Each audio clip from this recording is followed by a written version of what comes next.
Hello, everyone. It's September the 4th. It's Friday. Monday will be Labor Day, and our next scheduled briefing will be on Tuesday. And of course, naturally, if we have events that come up over the weekend that would warrant, us to get together, we'll get together.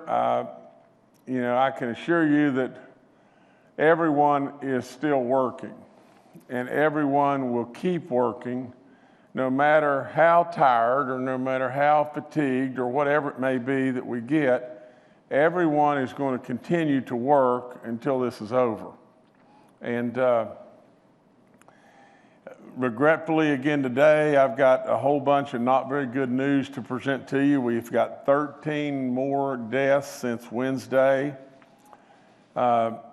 I think it is always a respectful thing to do, and I'm going to continue to do that, and that's read every single one of these. The 231st death was a 64-year-old female from Kanawha County. The 232nd death was an 86-year-old male from Kanawha County. The 233rd death is a 95-year-old female from Mercer County.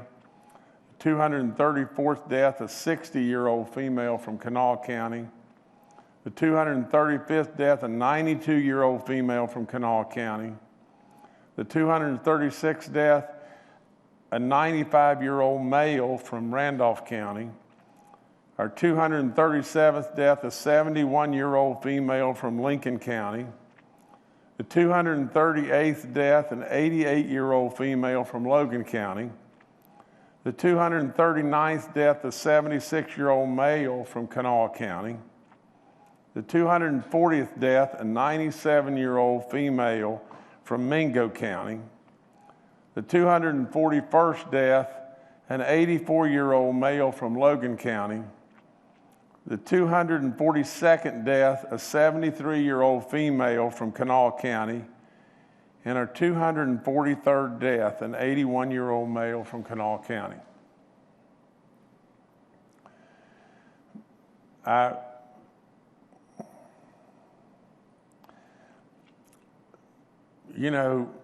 There was a mine disaster. I just thought of this. Years back. Where we had men that were trapped in a mine explosion, and we lost several men. I think we probably lost 11. I think we lost 11, and one man survived. Probably had a hard time, but survived. And I think how it dominated our news and how impactful it was on all of us, because we hated it, and it was a tragedy that none of us wants to be associated with any level of pain that those families were going through. But you see here, as of late, we've had that level of tragedy almost every other day. And so please don't get numb by these numbers. Please absolutely keep these people in your thoughts and prayers. I'm not going to get numb, nor Kathy, nor any of my people that are around me. And absolutely, I want you to just some way carve out enough time to keep these people in your prayers, because they're people and we love them, and they've been great West Virginians, and they're great families. And so I don't know what else to say. But we have to go on. In regard to our numbers, we have 192 new cases in the last 24 hours. Our daily percent positive rate is at 4.96, which is terrible. You know, our cumulative rate continues to rise, but it's at 2.46. You know, our active cases are now at 2,344. That's up from 2,146 on Wednesday, which was a record on Wednesday. Our recovered cases are a lot. Our hospitalizations are not much different. They're from 146 to 152. If you look at this on a national basis, as we've done many times, these numbers are nowhere close to, I mean, any and every state would probably love to have these numbers, but I just keep looking that we've lost 243 great West Virginians. It's 243 too many. We now have a new county in the red, and one of our premier counties in our state. You know, Mon County is now in the red with Mercer County. In the orange now we have Kanawha, Putnam, Wayne, Logan, Mingo, and Mercer counties. In addition to this, our RT number, which we were very proud of about a week ago, that we were tied for the third best in the nation.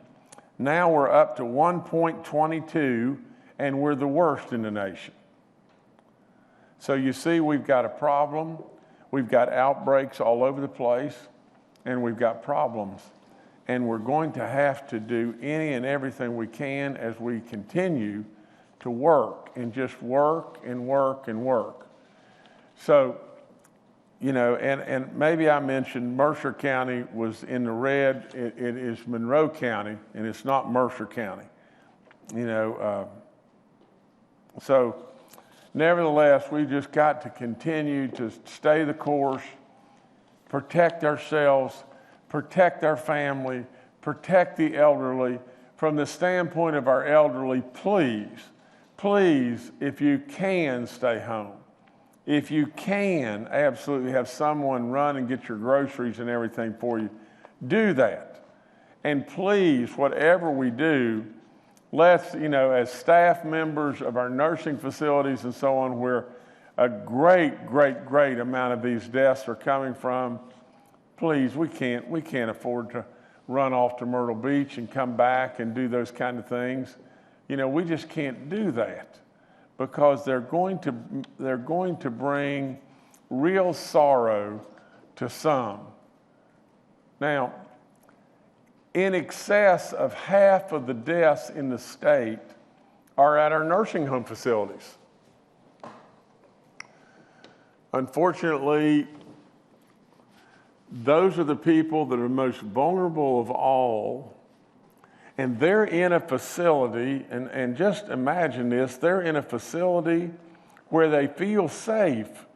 They're not supposed to be invaded with this killer, and the only way that they can probably be invaded with this killer is it's brought in from the outside. So that involves us. It involves the staff. It involves the visitors. It involves us. Now, we've got to some way protect those people. So we just got to do better. We got to do a lot better.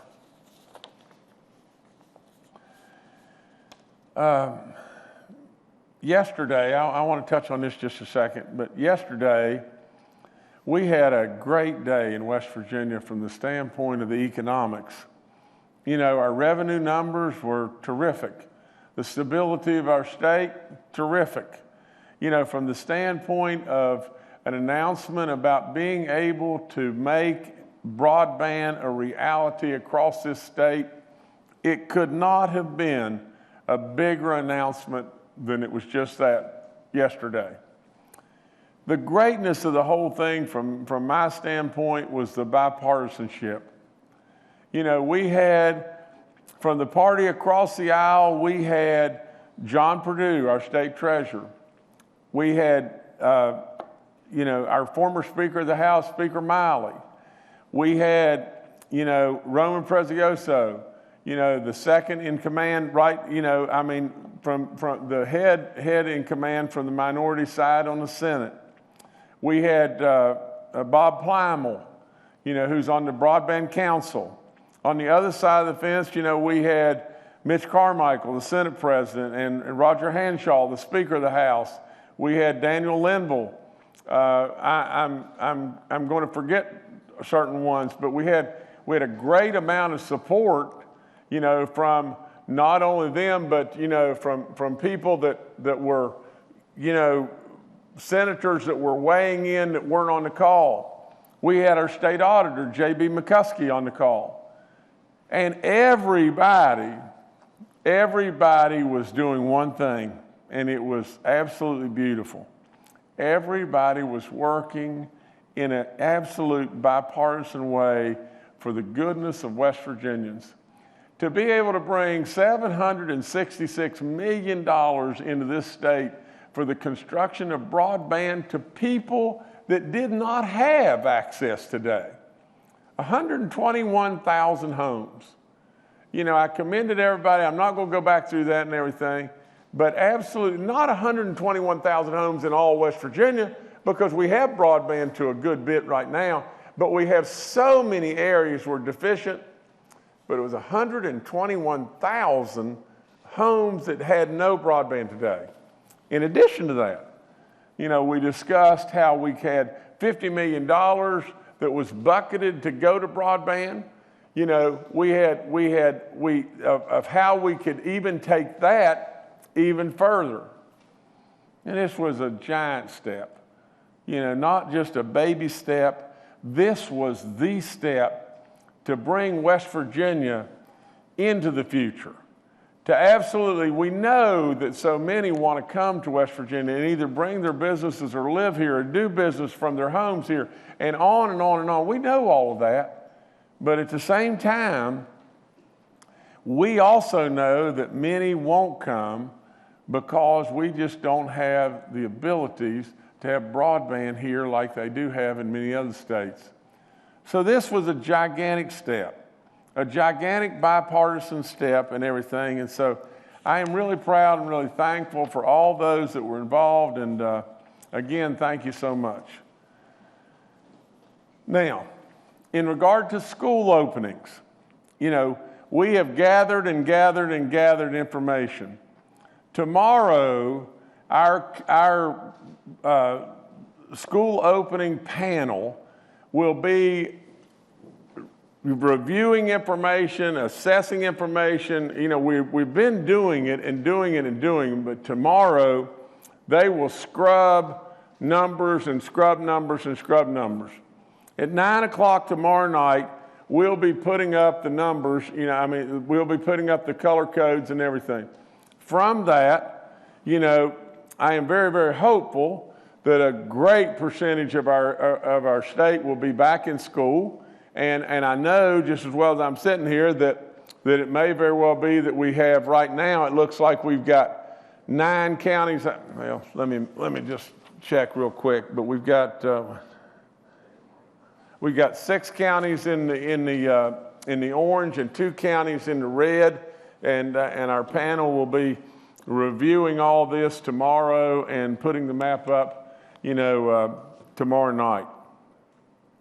Again, I can't thank all the powers to be that have worked so diligently on this. I mean, Superintendent Birch and Bernie Dolan, with the SSAC, all the medical team, DHHR, and Secretary Crouch and all of his team, Dr. Amjad, Dr. Marsh, so many, General Hoyer have worked and worked and worked, and so we're about ready to go back to school. Unfortunately, we're going to have some that we just can't, turn loose right yet and everything, which is in the best interest of the school and the best interest in, we don't want to start out with absolute failure. We don't want to put ourselves in a situation where if we're in the orange or the red right out of the get-go, we rush out and doom ourselves to some level of failure there. And so that map will go up at 9 o'clock tonight, tomorrow night, and then we'll go from there. I want to say another thing, I think that by some of the leadership of the teachers' unions, there was some voicing of these type of opinions that they had been told by us that a county could not elect to go remote if they were in a color. I mean, other than, of course, in red they have to go remote, but a county could not purely elect to just go remote. Of course, if they're red or orange right now, that's the only way that we can, that we'll be able to educate kids until they get out of that and they get back to school. But a county cannot elect. Well, that's not correct at all. That's just as incorrect as it can be. What has come out, and it's come out through our SSAC and our Department of Ed, and that is just this, is if we basically take the choice away from the parents. You see, this is all driven by the parents having a choice. If they want their kids to study remotely, they have the opportunity to do so. But if the school is open and they want the kids to go to school, and right now, the overwhelming majority of parents across this state want their kids back in school. That's all there is to it. As much as 70% want their kids back in school. Now, and if they want them back in school, and then what we do is we allow them to go 100% remote, which we do. And I want to make sure everyone understands this. If a county elects to go 100% remote, they can do just that. But if they remove the choice from their parents, we don't think that that's what they ought to do. But if they do that, that's up to them. We're going to abide and support the local rule. But at the end of the day, if they do that, it would make no sense in the SSAC and the Department of Ed say concretely that basically what they're doing is they're saying, if we have no instruction at the school and the school's not open, you're basically putting that county in the red. Even though they don't really technically move to the red, they're treating themselves as if they are in the red. And if that be the case, if they're doing so in an effort of safety, we absolutely can't have kids out on the football fields or kids playing volleyball and the school's not open. So there's just no way that you can have both. We absolutely support if a county wants to go 100% remote, they go 100% remote. That's fine. But if they're 100% remote, they can't play sports. You just can't do that. You can't. If the school's not open, we can't be playing sports. And it's not a penalty. It is just the way it has to be. For crying out loud, how's it? Forget how it looks, but just think about it. Think about it. You got the school closed, but yet you've got Friday night. You're out there playing sports. You can't do it. You just can't do that. And so the bottom line, I guess, is it's too dangerous to go back to school. It's surely too dangerous to be playing sports.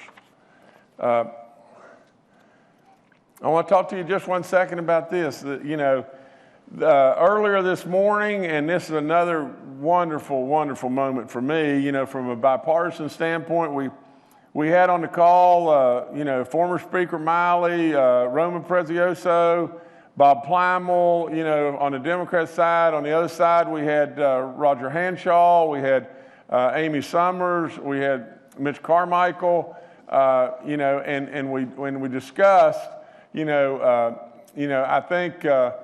think Senator Blair was on the phone. I think Senator Weld was on the phone. I'm not sure. I think Delegate Householder was on the phone. I don't know who else was on the phone, but nevertheless, we had several people on the phone, and we discussed just this.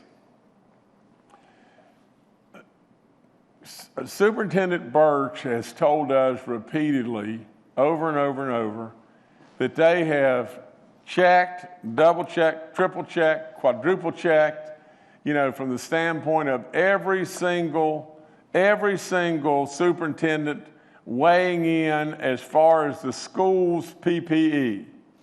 Now, and so everybody is signed off from what I've been told on the fact that we have adequate PPE to start our schools back.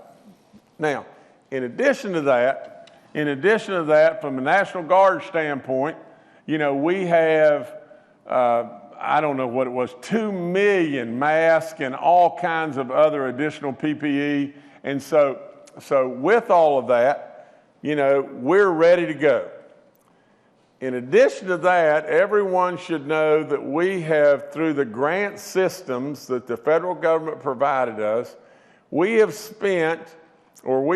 allocated to the schools $911 million have gone, $91 million, forgive me, all these numbers are running together, but $91 million have gone to our schools. Now, in preparation for us to get ready to go back to school and all the other things that our schools are doing now through our Department of Ed. Now, just stay with me just 1 second. When we discussed this, we said this morning, and my revenue department people, we've been going through this and going through, what can we do? What additional dollars do we have? And what can we do to do even more? So, our revenue department, and on the call we had our revenue people today as well, and they went through and explained this whole thing to all those that are on the panel and all those the advisors that were talking.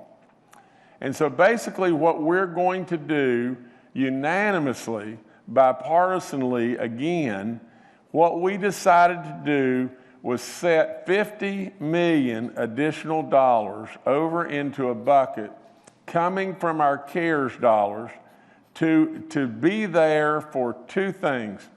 To be there for additional PPE for our schools and to be there for additional testing for our schools.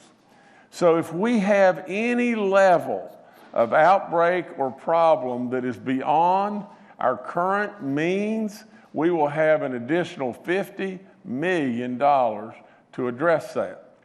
So that should more than that should more than put aside, give us the ability to put aside any concerns and move forward. In addition to that, you remember that there is another stimulus package on the way. We don't know if it's going to be here, in the next week, or it's going to be 5 weeks away, but it's coming. I've told you about it and told you about just that. Now, first question that's going to come to mind is, well, where does the other $50 million come from? And where it comes from is just this. As we continue forward all the time, we continue down the path of just going here. We are constantly looking at the monies that we allocated for small business, the monies we allocated for unemployment, the absolute dollars and how and where they are in the buckets with the cities and the counties, where they are all throughout everything. That's what we do every day, every day, every day. Here's what we've done with Scott Adkins and workforce and on the unemployment dollars. We had $278 million in a bucket that's going to put our reserve back to life. We got that. Now, in addition to that, we put $400 million over in a bucket, and the two together were the insurance policy to keep us from having to raise taxes on our businesses going forward, and to completely assure that we would not have to raise our taxes on our businesses. We accomplished that. We accomplished that with the CARES dollars. Now, in going back and reevaluating, what we have done now is we have come to the absolute mathematical conclusion that now, because there's more people going back to work in West Virginia and things just keep getting better and better and better, we have set aside $78 million of that $400 to go to the $100 a week that we're paying everybody, that most all states are not doing, but some are. But we set aside that $100 to go to pay the people that are unemployed, with the $300 coming from the federal government, giving them $400. That's $78 million of that $400. In addition to that, where we are now from June 30th to now is another $47 million of those dollars. And where we're going to have needs for from September 1 till December the 30th, and it is the 30th. I don't know why they didn't go to the 31st, but from now till December the 30th, is an additional $30 million a month, or $120 million. So when you put them all together, you put the 120, the 78, and the 47 all together, you come to a number right at $250 million. We set aside $400. We only have needs now for $250, and it continues to get better. So we're going to take $50 million of those monies that we set aside. We've got $150 million too much, and we're going to take $50 million of that and put it in a bucket to set aside for our schools' PPE or our schools' additional testing. And again, we had unanimous support on the phone. I loved it and everything. It's exactly the way we ought to be. Okay, as far as vaccine preparation today, I'm directing the National Guard and the DHHR to immediately stand up a vaccine preparation task force so that West Virginia will be prepared when the vaccine does come. I don't want to say I do not. I'm very hopeful. I hope and pray in every way that the vaccine does roll out in October. I'm very cautious, and so we'll be ready whenever it comes. Okay, this is a good thing. We've got several veterans organizations. We've got 279 of them across the state, and we have enough dollars to be able to do this. We sent our volunteer fire departments and our EMSs and people like that, dollars and everything. We're going to send all of these veterans organizations, and we've done this with the great work of Dennis Davis and our Secretary of our Veterans Assistance, and who's our Secretary of our Veterans Assistance. But we're going to send all of these organizations $5,000. It's going to go out. It's not going to require application. It's going to go out. Dennis is going to make sure that it goes and it gets in all these people's hands. These people haven't been able to do the normal fundraising and everything. At the bottom line of the whole thing is we have got to support our veterans in every way we possibly can. So we're going to send that money out. It's $1.395 million, and we're also going to continue to look and see if we could squeeze that up to 10,000. We're going to look at sending out another 5. But right now we're going to send out 5 and look at maybe backing it up with another 5 if we can. Our long-term facilities, as of today, we have 35 outbreaks. We have school outbreaks in Mason County At the Point Pleasant primary school, we have an outbreak in Mingo County at the Mingo Central High School. And in Mon County, we have 29 cases from 12 fraternities and sororities on campus up there. From the standpoint of our churches, we have 4 active outbreaks that are going on right now, reported in Wayne, Monroe, Cabell, and Wyoming County. I continue to urge you to do the smart thing. I mean, look, you can't listen to your governor read through elderly person after elderly person, 13 people, 12 people, whatever. You can't listen to your governor read through that, you know, or better yet, you can't listen to Jim, because really, as honored as I am to be your governor, I want to first and foremost be your friend, and I be a good West Virginian. Please, please, please take every precaution at church. We know just how dangerous the churches can be as far as the possibility of infection. So really watch what you're doing there. Wear your mask, stay a pew apart. If you can get church online and everything for a while, it may be the smartest thing to do too. From a corrections update, Mount Olive has dropped a little bit. We're down from 143 inmates to 122. At the South Central Regional Jail, there's now only 4 active cases there. At our Western Regional Jail, we have 1 active case. There's 5 active staff cases at the Beckley Correctional Center. Corrections have tested all the inmates and staff, or they're doing that today at that Beckley Correctional Center, and there's 40 staff and 40 employees that are there. And the National Guard is actively sanitizing these facilities. We continue to, we now have, I think this not, we got 3,300 applicants, you know, from our small business grant program. It's going up. We've awarded $12 million.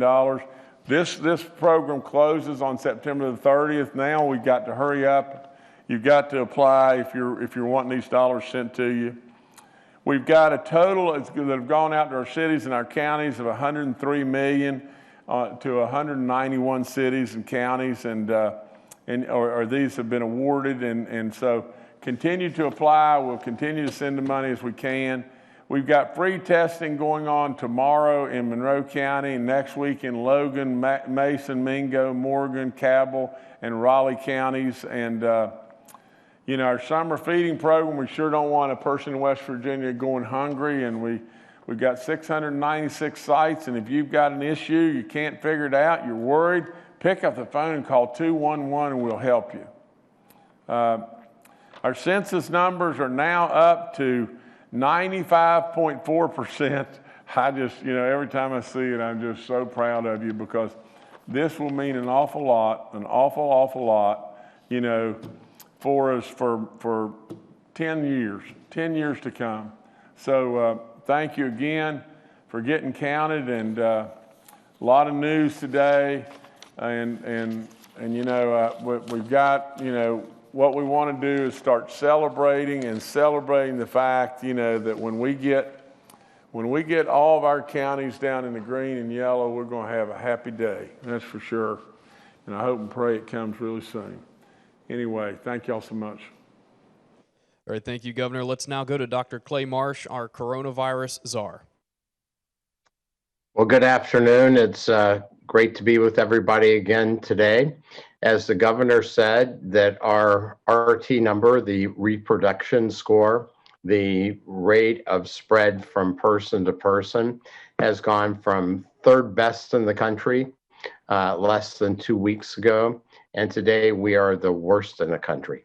And as we start to look at the map of incidence rates around the state, we see that we do have 2 red counties and 6 orange counties. And as we go forward, remember, this map is not really just a school map or a school opening map.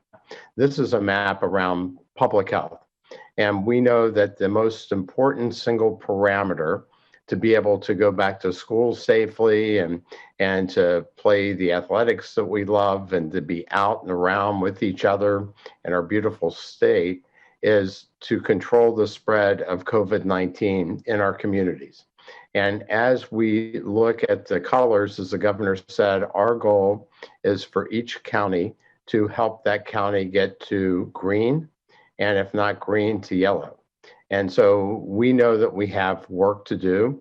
And as the holiday weekend is approaching, we also know that it's really extra important for people to consider staying home. And if you stay home and you're going to socialize with people in your neighborhood or your community, then we really want you to be extra careful this weekend about wearing masks and staying physically distanced, wash your hands, because this weekend is another really critical weekend in our state related to our ability to start to turn around the spread of COVID, as we have the worst reproduction score in the country, because we really want to get that to come back down again. And that is a leading indicator of our ability to see those counties that are red or orange become yellow and then green. And West Virginia, you've been great so far, and we count on you and your love for each other, for your community, to do the altruistic work that you've been doing, to really double down this weekend and be highly cognizant that we have a lot of spread of COVID-19 in West Virginia, and we are seeing people die, as the governor said. So this is really the weekend to be very, very careful and to start to turn around that reproduction number back toward one of the best in the country and reduce the spread of COVID-19 so we can get back to opening schools in every county and we can get back to doing the things we love together. So thank you so much. All right, thank you, Dr. Marsh. Next, we'll go to Bill Crouch, Secretary of the West Virginia DHHR, and Dr. Ayn Amjad, our State Health Officer. Good afternoon, everyone. We talk about our SUD problem in West Virginia on this call occasionally. It's not pandemic directly related, but it's absolutely affected by the pandemic. We still have an epidemic within a pandemic. So I want to announce that September is National Recovery Month. It's an opportunity to raise awareness about the importance of prevention and treatment and recovery from behavioral health and substance use disorders. It's also a time to celebrate West Virginians in recovery and the contributions of the West Virginian treatment and service providers throughout our state. We know that behavioral health is essential to overall health, prevention works, and treatment is effective. There is hope and recovery is real. On September 16th, DHHR's Office of Drug Control Policy and statewide partners will host a virtual prevention summit prioritizing prevention in West Virginia. If you or someone you know is seeking help with a behavioral health or substance use disorder, there are resources available throughout West Virginia. I think we have a slide, Jordan, with some information that's available. It's on the screen right now, sir. Yeah, thank you. So again, we want to encourage everyone to use these contacts on the screen. We have both a website, westvirginiapreventionsummit.org, and we have a toll-free helpline for those who need it. So please support those in recovery. Again, I want to thank so very much our workers throughout the state in our behavioral health centers and our mental health system. They're doing a terrific job. And as I always say, those on the front line are our heroes. So thank you all very much. Thank you, Jordan. All right, thank you both. Next, we'll go to Major General Hoyer with the West Virginia National Guard. Good afternoon. Continue to work with the Department of Education on PPE as well as the Wi-Fi rollout. Continuing to work with the Bureau of Public Health on site visits to nursing home facilities. Also want to point out that the West Virginia National Guard received the certification to add an antibody test system into its mobile lab capability. Once that is finalized, we will begin to work first within the National Guard for those who have recovered to do antibody testing and begin to work with the American Red Cross on the convalescent plasma donations. And then we'll expand that out at the governor's direction to the rest of the population. Want to also reinforce that at the direction of the governor, we have reshaped our initiatives for the National Guard and focus more on quick reaction force capability. Examples of that in the last several days are the multiple sanitization missions. We supported Kanawha County with the annex building with an outbreak there, working South Central Regional Jail, Mount Olive. We've done a couple of high school locations, nursing homes, and we'll continue to focus on that. One last night, I'm particularly proud of the National Guard and want to thank Captain Dwight Smasco for great work. We had a request last night about 9:30 for support at Meadowbrook facility here in Kanawha County. By 10 o'clock, we had people on the ground and helped work with setting up the isolation stations that were needed to segregate patients, working with the Kanawha County Health Department to make sure that we did the things that needed to be done there to mitigate the spread of a further outbreak in that facility. So I greatly appreciate the work of our folks and the efforts to be the quick reaction force going forward as we work through this pandemic. Thank you. Thank you, General. We'll now go to questions from members of the media. The first today is from Brad McElhenney with West Virginia Metro News. Hi, Governor. Boy, I hope you can answer this. It may be best directed to Superintendent Birch, but at the very bottom of the school reentry metrics on the Department of Education's website, it says the protocols set forth on this page will be in effect so long as the state as a whole remains below a 5% positivity rate on a 7-day rolling basis.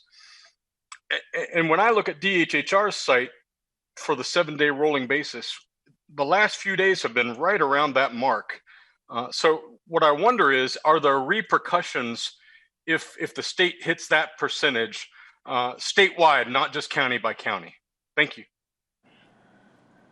Okay, Brad, let me make a stab at it. You know, I wish Clayton were here. He could answer it better than I, but let me just say this, then I'm going to pass to Dr. Marsh or Secretary Crouch, but I think Dr. Marsh can answer it better than any of us. But here's how I understood it. First of all, you know, as we're going through this indexing, what we've got to do is we're first looking at the state being under the 5% threshold. And then we move forward with the color coding beyond that. But Dr. Marsh, jump in. Maybe you can answer that better than I. Well, thanks, Governor. Brad, one of the issues that we look at the DHHR website is that for much of the data, this is reported as congregate plus community data. And so as we look at the total 7-day rolling average, that's not exactly what we're using for the color coding map. But the governor is right. We are looking at a 7-day rolling average of the percent positive cases over 7 days. And we really want that metric to be less than 5. We talked about that before. New York State has done that. You know, many documents talk about that. And if we look internationally, below 5 for sure, and then less than 3 turns out to be easier to contact trace and to make sure that we are having the appropriate abilities to identify people and then quarantine them, move them away from others. So that is the gating sort of first step for the state. And if we do go over 5 as a 7-day rolling average, then we would basically look at the entire state.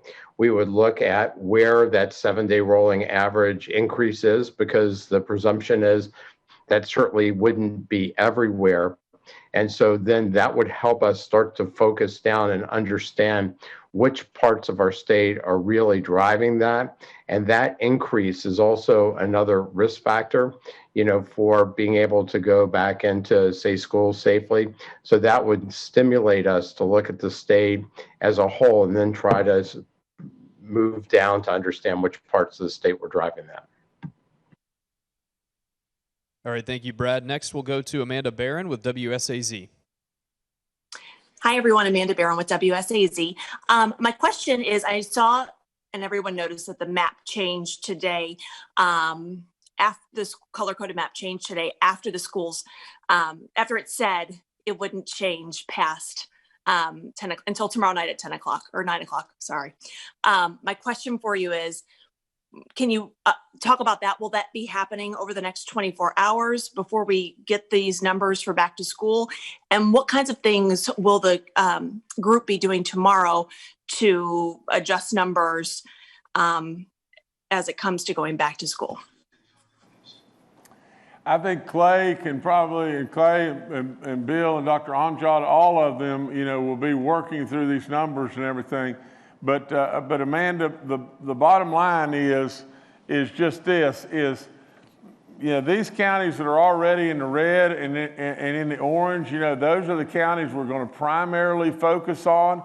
We may even be focusing on a county that is slightly yellow, or by that I mean is slightly yellow from orange, and look at that. But our panel is going to be, working these numbers and everything like crazy to see if there's not a congregate or community spread, and one needs to be placed over in one needs to be placed in another. But Clay, if you could take it from there, and but these colors could change, and they may not. But if you're already in the orange, or especially if you're in the red, those are the counties we're going to be looking at the most anyway. So thank you, Governor. Bill, maybe I'll start and then I'll pass it off to you for any further comments, if that's okay.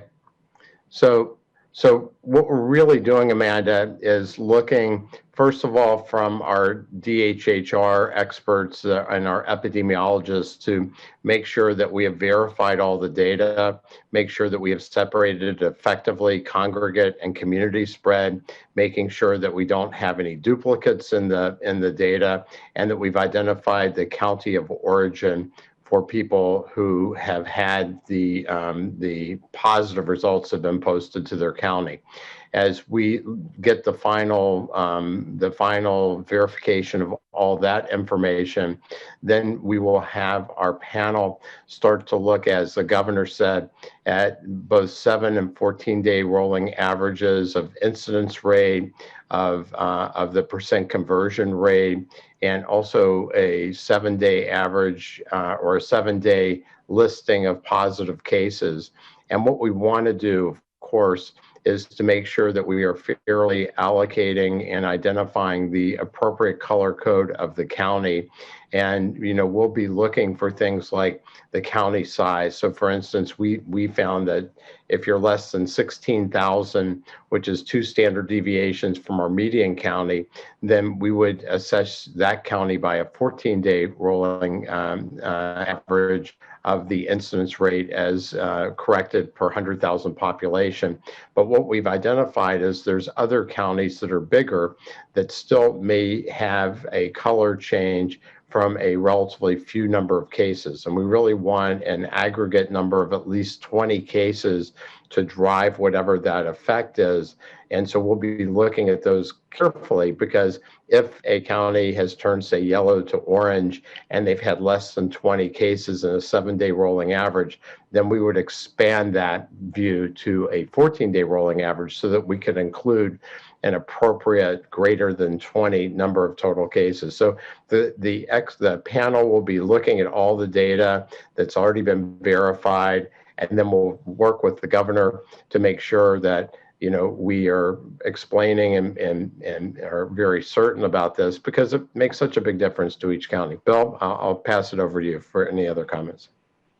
Thank you, Clay. And that's a good explanation. Let me just add that we're constantly trying to balance the speed with which we get information out and the accuracy of that data. As we've moved forward in developing this dashboard and in creating this process with regard to the maps using incidence rates, that information has been verified from midnight on the cutoff date till 8 o'clock the next morning. Very difficult. I've talked about receiving emails at 1 and 2 in the morning and later are folks just trying to make sure that data is accurate. So it's very challenging from the standpoint of our staff trying to put this together. And so we're looking at the map for next week and trying to make sure that that information is accurate so that what we put forward, which is going to be for a week, unless the county turns red, that map will be the map for education and for nursing home visitation for an entire week. So we want to be careful. We want to have a little bit more time. So the difference in the posting time here and what we were looking to do was to try to give us more time to really vet data, make sure it's accurate for those areas Clay talked about, congregate spread, duplication, and to make sure the county of residence is right. And these are done based upon the investigation by the local health departments. So we have a meeting with them this afternoon to talk about this a little bit more. They're great partners with us to verify that data and to make sure the information we post is accurate. So we're really trying to vet the data a little more, but we're still going to do that. We're going to vet the data and make sure it's accurate. And Clay's kind of laid out the process of how we're going to do that. So thank you. All right, thank you. Come back to me just 1 second. You know, Amanda, this is why the beauty of last Saturday night, you know, we were able to come out with color coding the last Saturday night, and with that, we have been able to dig down and dig down and dig down and make triple sure beyond belief and everything. And this is just what this effort really is all about. You know, we want to be just as sure as absolutely we can possibly be because we know the impact of this on lots and lots of lives. And we want to get our kids back in school, but we want to protect all those kids, teachers, service personnel. We want to protect everyone as best we possibly can. And we want to get them off on the right foot. We want it to start well and continue on well. And so you got a lot of people that are putting in the licks to make sure that it's as right as it can possibly be.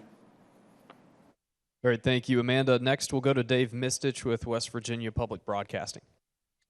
Hi, Governor. Hi, everyone. Dave Mistich, Public Broadcasting. My question is about response. Should these counties be in the orange and in the red? I know here in Mon County, you guys have taken some extra measures here in this county, but as we see, you know, approach this weekend, coming into next week, the start of schools, is there a specific game plan to change response in counties that may be orange or maybe red? And if so, could you outline that as specific as possible, please? Thank you. Well, I really can't outline it as specific as possible, but I can tell you this from the truth side. You know, we are looking at every one of these counties nonstop.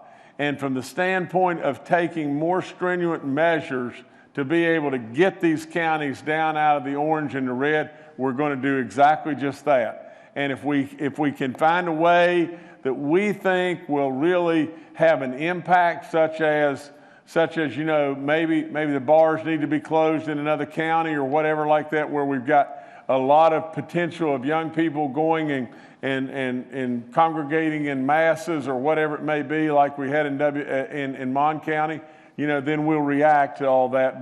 But our people are working it, and believe me, we're watching it with all in us, and so we just, you know, but I don't know that giving you a specific, you know, would be wise at this moment.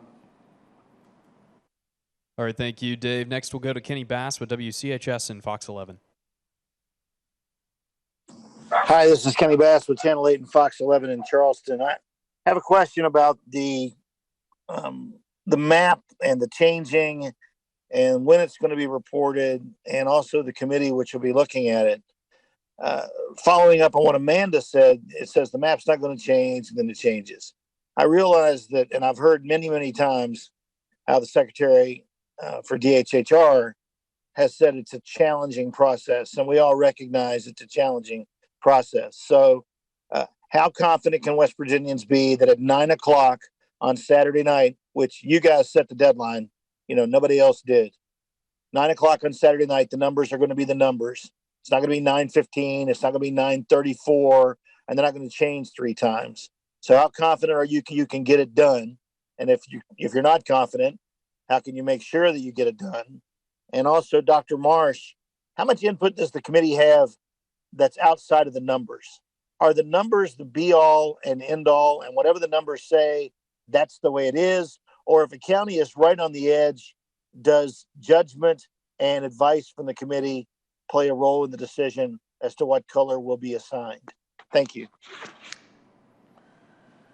Okay, Kenny, let me answer the first part, and then I'll defer to Dr. Marsh, and Dr. Marsh can go through it to whatever degree he chooses. But from the standpoint, are we absolutely going to come out at 9 o'clock right on the money? Absolutely, it's 9 o'clock right on the money.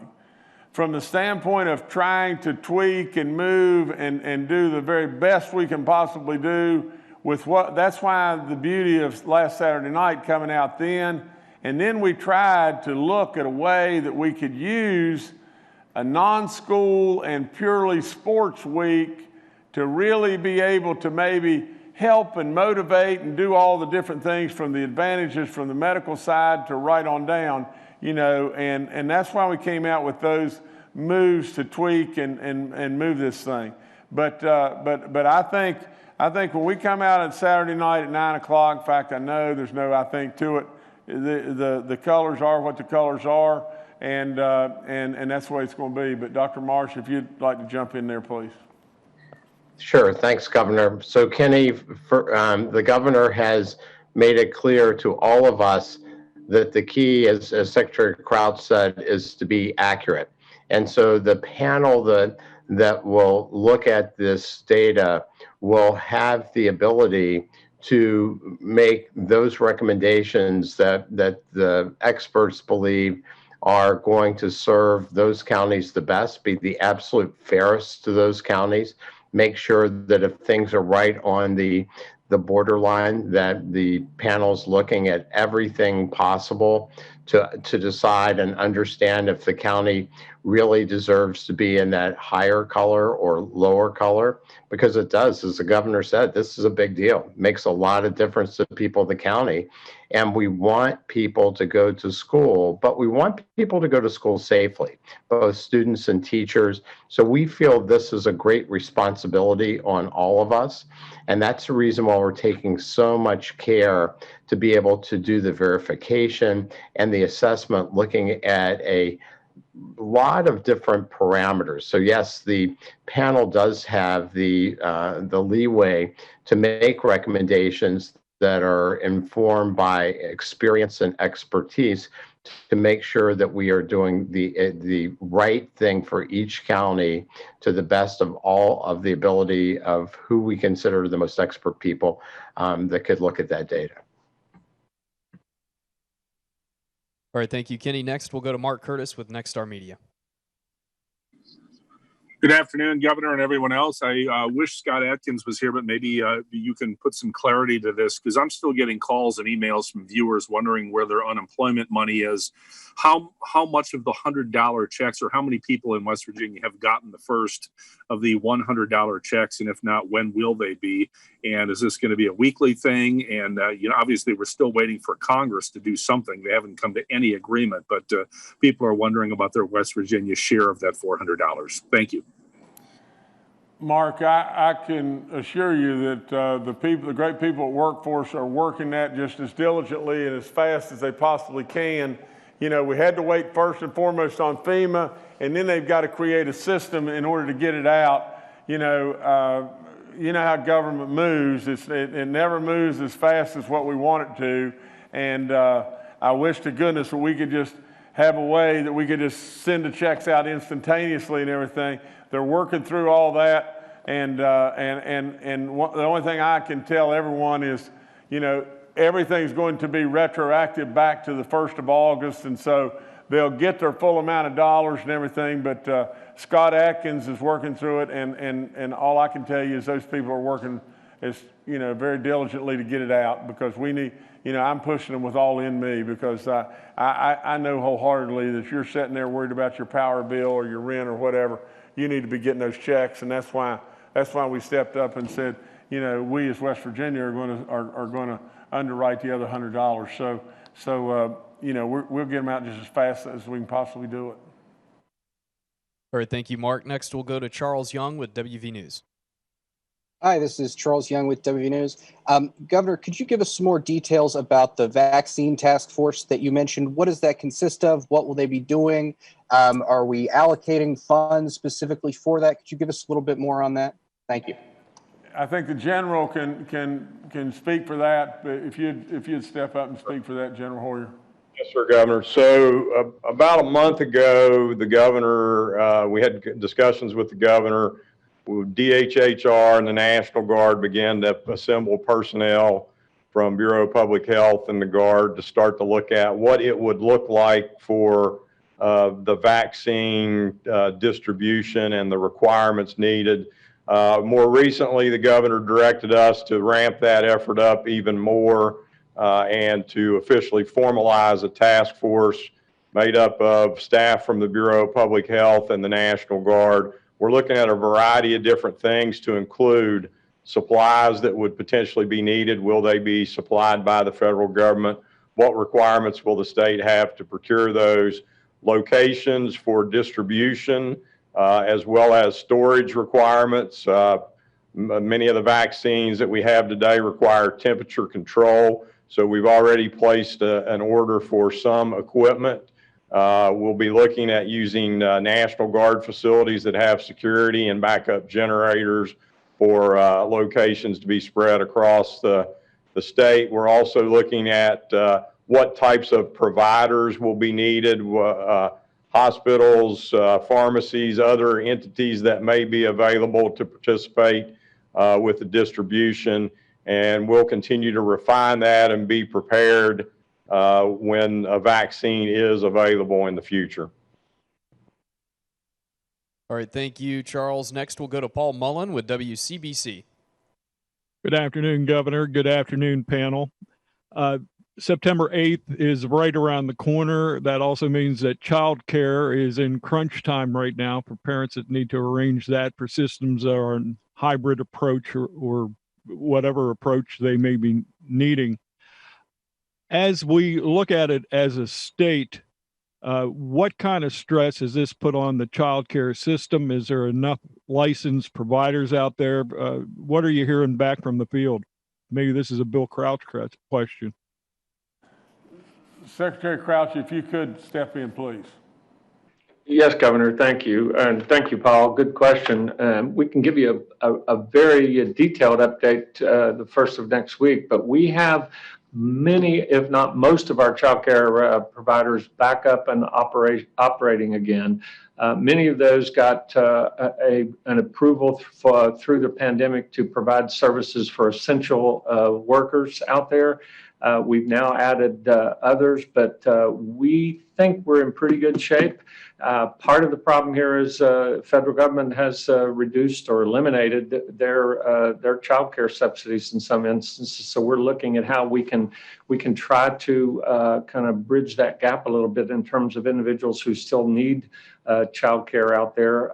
But it's an important consideration as folks go back to school. Do we have enough? We know we do have some providers out there who are not reopening. So it's been a difficult 6 months or so for all folks, but childcare providers especially have had a difficult time. So we'll get you the numbers, the exact numbers the first of the week before school starts. I think that's an important question. Thank you for that. All right, thank you, Paul. Next, we'll go to Steve Adams with the Ogden Newspapers. Yes, this is Steve Adams of Ogden Newspapers here. You obviously talked about the broadband initiative and waiving the caps on the EDA broadband loans in order to try to speed up the ability to try to take advantage of the FCC's auction. I assume by now you've probably seen a statement from Senator Manchin in regards to yesterday's bipartisan briefing. He didn't seem to be terribly excited about the program based on his statement. What are your do you have any comments in regards to what Senator Manchin said yesterday? Thank you. Oh man, Stephen. First of all, we had an opportunity to bring $766 million to the state of West Virginia. And everybody from the state auditor to the state treasurer, bipartisan, all across the aisle on both sides, everybody jumps all in and everything. And everybody says, absolutely, let's go. You know, I issue an executive order to be able to achieve just that. Everybody's in. Our Attorney General, everybody. Now, look, it's just high time and for us within this state to realize that we've got a senator that truly is putting his political desires above our state. It's either that or maybe Joe just, wanted us to call his name more. And if I were to do that, I'd say Joe Manchin, if that makes him happy. I mean, my wife this morning said to me, she said, Joe must not have any idea what is going on and how much it would mean to people that don't have, broadband, to have the ability to have that and have the federal government step up and pay for that to be able to go to 121,000 homes that could never get that we've been chasing this forever. And then her next comment was, well, Joe doesn't even live here now, does he? The bottom line to the whole thing is yesterday was a great day, a great bipartisan day. We need to quit this crazy politics. We just need to quit it. I mean, that's all there is to it. If we absolutely are going to complain about having all these great people that worked on this and everything, and all I did was bring up the rear. By bringing up the rear and signing an executive order to be able to get this in motion. If we don't get it in motion, are we going to just sit on our butt and at the end of the day, let it just pass and lose the opportunity? Not me. I think very, very, very childish and very self-centered. All right, thank you, Steve. Next, we'll go to Phil Kabler with the Charleston Gazette-Mail. Hello, everyone. Well, this question is from Ryan Quinn, so it'll probably sound more intelligent than usual. Why is the state not requiring county school systems to publicly disclose when they have positive test cases at individual schools? Phil, I'm proud of you. Good job. That's a good one. But Dr. Amjad or Secretary Crouch, you guys answer this. This one's past my pay grade. Sure. Well, we are, Phil and Ryan, we are announcing the school systems. I think the governor announced the one we had in Point Pleasant. So we have announced the schools because we do think it's a public health safety concern, and parents, teachers, and the public do need to know. So for the last two briefings, we have been announcing them. So maybe Ryan didn't realize that, but we have been announcing the school names actually, and we will be doing that. So let me add, Phil, that I'm not real sure of the question, but we do require contact tracing. There's an immediate investigation. The child is removed from the room. then there's a determination in terms of immediately which children should be quarantined, including teachers and staff. Rooms will be sanitized. So it doesn't necessitate a closure of the school, if that was your question. So I apologize if we didn't quite understand that. But there's certainly action taken by the local health department immediately to make very quick decisions with regard to any positive case in the state, regardless of the setting, whether that's a school or a church or a nursing home, et cetera. Just want to say, and Phil, from my standpoint, I want Phil to know, I want the whole world to know, I want every single thing transparent at all times. If there's anyone out in the wilderness that has something, that could be released or whatever like that, and there's no holdup from my side, no holdup whatsoever. In fact, earlier on, I think I announced the situation in Point Pleasant and in Mingo County, and when the information comes to me, I'll surely announce it and everything. There's nobody holding it up on my end. I promise you that. Thanks, Phil. Governor, that's all the questions we have. I'll turn it back to you. Oh gosh, we just ended, huh? Well, let me say this first and foremost. We have a very serious situation in West Virginia. You have an RT level that's the worst in the country again. You've got people that are dying, and way too many. One's way too many, but we just read 13 more today. We've got a situation to where we're trying to get back in school, and we surely in the biggest part of our state need to be back in school. We need to be back in school everywhere from the standpoint that we don't want to walk away and lose our kids. Our parents are wanting their kids back in school. We've got so much that's hinging upon the great work of our teachers, and I hope and pray that they'll continue to just do great work upon great work like I know they're capable of doing. Now, with all that being said, we got plenty of issues. I mean, if you just step back from it and you just think, and just think about, how people are dealing with all this, from the standpoint of, whether it be Mon County's in green or in red today, or the broadband situation, we've got to deal with it. We've got to deal with it right now. We're fortunate to come out with great revenue numbers, and it's just all over the park. Right here, they just handed this to me just a minute ago. This is great news. But Fitch, one of our bonding companies, just came out and said, Fitch affirms West Virginia's IDR and GO bond rating at AA. Just happened. This just happened and everything. But absolutely, there's tons and tons of work that went into play here. I was on the phone with Standard & Poor's and two other bonding company agencies, and Fitch and what? I got S&P, but I've gone brain dead on the other one. There was Fitch and S&P and Moody's. I'm sorry, but I was on the phone with them. We went through the whole thing. We got the Moody's one, came out just almost instantly and everything. We're still waiting on Standard & Poor's, and we got Fitch today. It's really important stuff, because as our bonds are rated, if they're derated to any kind of degree, it takes mega money right out of our coffers in our state.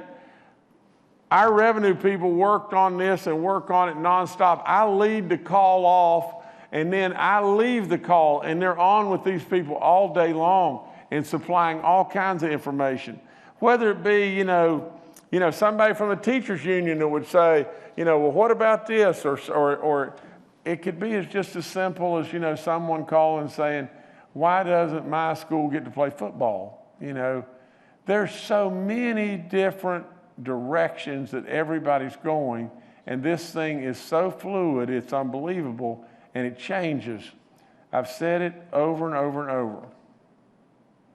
Forget me. I'm honored to deal with every single problem, and I welcome the problems.